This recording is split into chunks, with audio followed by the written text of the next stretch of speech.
Here we are in the kitchen cooking up a storm, and I have an array of spices here to demonstrate to you the different qualities of spices and how they can help each dosha.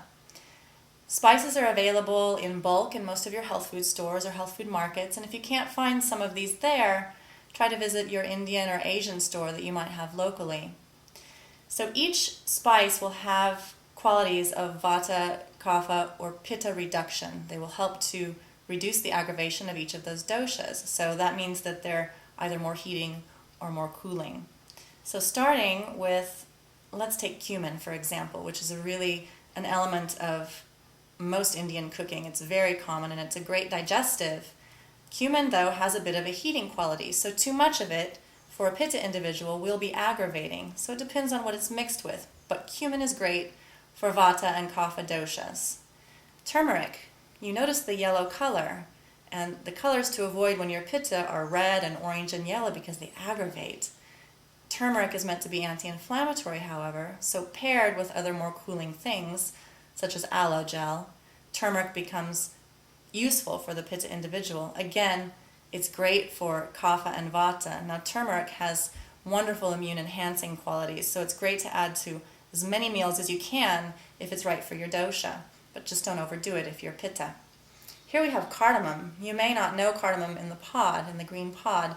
You may see it as the dark seed that comes out of these pods. You can buy it either way, but cooked into your food, cardamom lends a very exotic, floral, aromatic flavor. It's slightly heating, so again it's best for vata and kapha doshas, but it's not so heating that most pittas can't do with some of it. In fact, cardamom added to a little milk, especially in the winter or spring months, is really nice. Cinnamon is great for blood sugar, especially in your typical kapha individual. Cinnamon is heating, but it's very good at regulating the pancreas and the liver, and especially in kapha type diseases of obesity and type 2 diabetes that are related to that. Now cloves, we think of cloves going with cinnamon in our grog in the winter or in our cider. These are very common spices used here in the West as well, but clove is also very heating. So again, not the best for pitta, great for kapha and vata. Brown mustard seed. You're probably much more used to yellow mustard, which you see in your regular supermarket, but there also exists this variety of brown mustard, which is more useful, for instance, for the pitta dosha. It's not as strong. It's not yellow. Yellow mustard seed being aggravating to the pitta dosha. This is more tridoshic. Now here we have some chili pepper or cayenne powder. And this is a big no-no for pitta. Great for kapha, but only a little bit for vata because it can be too aggravating. Anything red with chili and real heat is really best left for exciting the kapha metabolism.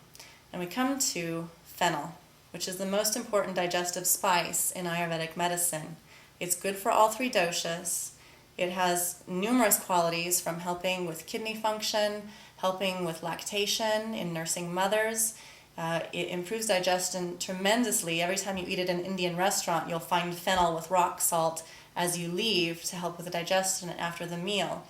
You can drop a teaspoon of fennel into a hot mug of water and make a tea that's very pleasant. It's really extremely versatile, but a little goes a long way in your cooking. So enjoy this wonderful array of spices and do so in good health.